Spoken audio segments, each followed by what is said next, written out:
नमस्कार मित्रांनो, लग्नाची बेडी या मालिकेमध्ये आजच्या भागात आपण असं काही पाहणार आहोत की मधु राघवला सांगून ते दोघेही कृष्णाच्या रूमजवळ जाऊन दरवाजावर ठोकतात.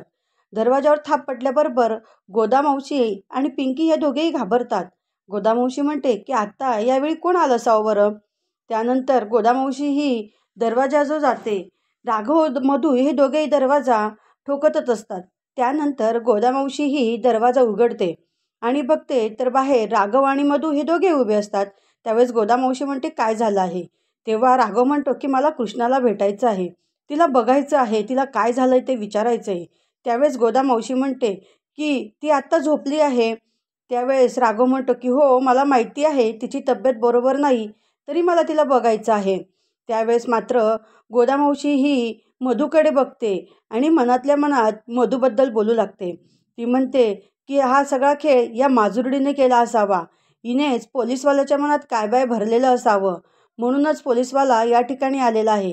मला ज्यावेळेस सावी सापडेल ना त्यावेळेस मी हिच्या झिंज्या उपटायला कमी करणार नाही, असं ती मनात बोलत असते. तेव्हा मधू गोदामावशीला म्हणते की तुम्ही काही बोललेत का. त्यावेळेस गोदामावशी म्हणते नाही, मी काही बोलले नाही. नंतर मधू आणि राघव हे दोघेही रूममध्ये प्रवेश करतात. रूममध्ये आल्यानंतर राघव हा कॉटजवळ जातो आणि कृष्णा ज्या ठिकाणी झोपलेली असते त्या ठिकाणी तिच्या चेहऱ्यावरनं पांघरून उघडतो. मात्र गोदामावशी ही अतिशय घाबरलेली असते, कारण तिला माहिती असतं की या ठिकाणी पिंकी झोपली आहे. आणि मधूला तर आनंद झालेला असतो की कारण कृष्णाचं सर्व सत्य हे आता राघव समोर येणार आहे. या ठिकाणी कृष्णा नाहीच आहे असं समजून राघव हा कृष्णाच्या चेहऱ्यावरचं पांघरून काढतो. पांघरून काढल्याबरोबर त्या दोघांना तिघांना त्या ठिकाणी कृष्णा झोपलेली दिसते.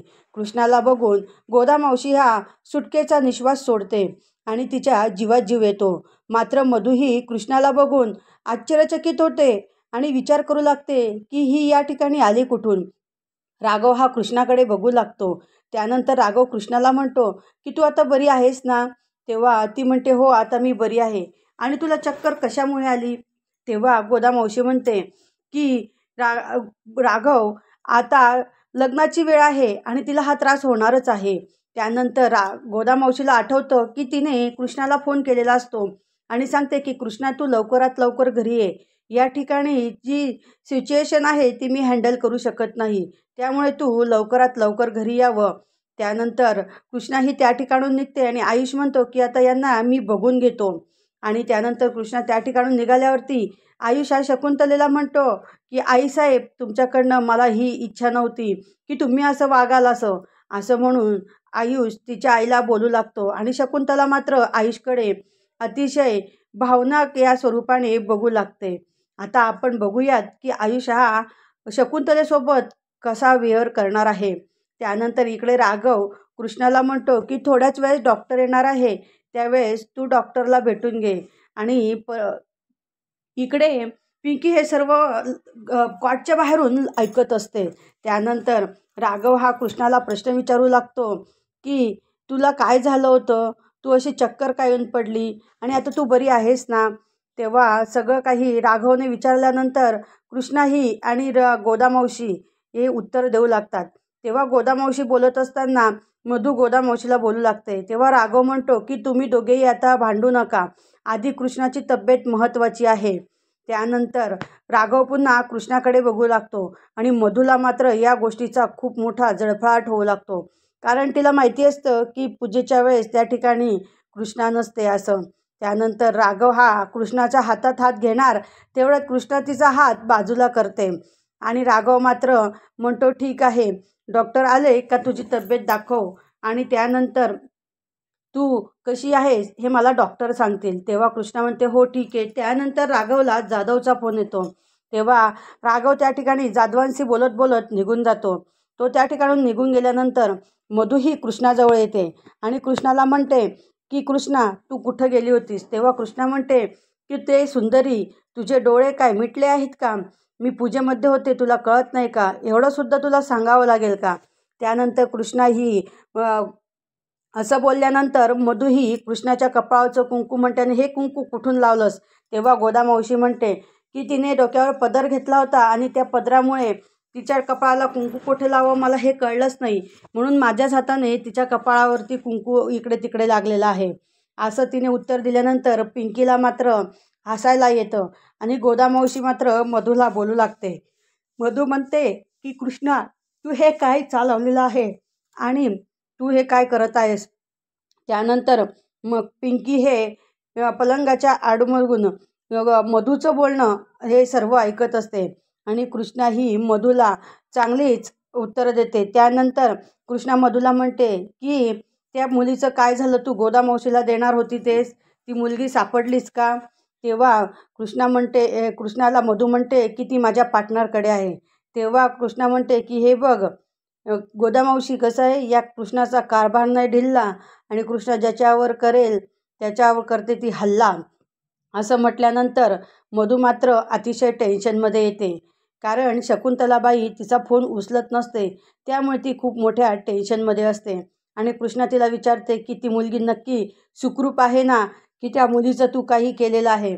असं बोलल्यानंतर मात्र मधूचे चेहऱ्यावरती 3-13 वाजतात, कारण शकुंतला जोपर्यंत फोन उचलत नाही तोपर्यंत मधूला सत्य काय ते समजत नाही. आणि मधूसुद्धा सांगते की ती मुलगी माझ्या पार्टनरकडे आहे. तेव्हा मात्र कृष्णाही अतिशय चिंतेमध्ये येते आणि मग त्या ठिकाणून त्या दोघींचे बोलणे झाल्यानंतर कृष्णा ही मधूला बोलत असते की तू आता बघ उद्या काय करायचं आहे ते, उद्या या हातात घे आणि त्या हातात दे, असा तुला डील करायचा आहे. तेव्हा मधू म्हणते की तू काही काळजी करू नको, मी उद्या गोदामावशीला ती मुलगी देणार आहे. त्यानंतर कृष्णा ही मधूला असं बोलल्यानंतर मधू त्या ठिकाणून बाहेर जाऊ लागते. नंतर पिंकी ही त्यांचे सगळ्यांचे बोलणे ऐकत असते. मधू तिथून गेल्यानंतर पिंकी त्या ठिकाणी बाहेर येते. गोदामावशी ही रूमचं दार बंद करून घेते. रूमचं दार बंद केल्यानंतर मग त्यानंतर इकडे राघव हा ऋषभच्या रूममध्ये गेलेला असतो. ऋषभ राघवला सांगतो की राघव दादा, तू इतकी वहिनीची काळजी करू नको रे, वहिनी ठीक आहे ना, आणि तू असा वागतोस ना त्यामुळे रेश्मासुद्धा मला बोलते. त्यावेळेस राघव मात्र ऋषभकडे अतिशय आश्चर्याने बघू लागतो. तो म्हणतो की ती म्हणते की बघा ना राघव भाऊजी कशी त्यांच्या बायकोची काळजी घेतात, आणि तू बघ तू कसा बोलतो, ही गोळी घे ती गोळी घे, ती मला सारखी बोलत असते रे दादा, तू इतकं प्रेम दाखवू नकोस ना प्लीज, मी तुझ्या हात जोडतो आणि मी देवालाही सांगतो की देवा माझ्या वहिनीला सुखरूप ठेव, तिला लवकर बरी कर, असं म्हणून तो देवाकडे प्रार्थना करू लागतो. त्यावेळेस मात्र राघव म्हणतो की रेश्मा रेश्मा असं म्हटल्यानंतर ऋषभ लगेच राघवकडे बघू लागतो. राघव म्हणतो की डोंट वरी, मी नाही आता जास्ती काळजी घेणार, जा तू. त्या ठिकाणून ऋषभ हा बाहेर जाऊ लागतो आणि राघव त्या रूममध्ये एकटाच असतो. इकडे पिंकी, कृष्णा आणि गोदामावशी हे तिघही बोलत असतात.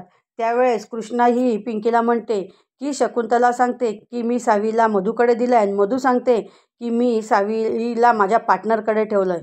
नेमकं ह्या दोघींचं काय चालू आहे हे मला कळत नाही आणि मला आज सावीला कुठल्याही परिस्थितीत शोधून आणायलाच हवं आणि एवढं लक्षात ठेव.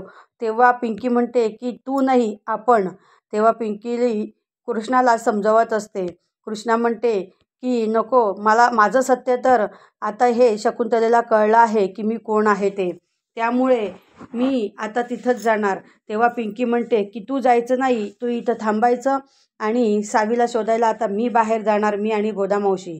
तेव्हा मात्र सिंधू म्हणते की तू एकटी जा, मी गोदामावशीला तुझ्यासोबत पाठवणार नाही. ज्यावेळेस पिंकी तुला सावी सापडेल ना त्यावेळेस मी गोदामावशीला तिला घेण्यासाठी पाठवणार. तेव्हा पिंकी ही कृष्णाला म्हणते की तू काही काळजी करू नको बेस्टी, या पिंकीने वादा केला आणि तो पूर्ण करणारच आणि माझ्या बेस्टीसाठी मी काही करू शकते. त्यानंतर कृष्णा ही म्हणते की थोडीफार रिक्स आहे पण माझं लक्ष लागणार नाही. तेव्हा पिंकी म्हणते डोंट वरी बेस्टी, तू सगळं इथं हँडल कर, बाहेर मी सर्व हँडल करते, असं ती कृष्णाला समजावत असते. आणि त्यानंतर ती कृष्णाच्या हातामध्ये हात देते आणि म्हणते की बेस्टी, तुला तुझ्या या बेस्टीकडून वचन आहे की सावी तुला तुझ्या लग्नापर्यंत मी शोधून आणून देणार. असं म्हणून सावीच्या शोधासाठी पिंकी ही कृष्णाला वचन देते. ते दोघेही हातात हात घेतात.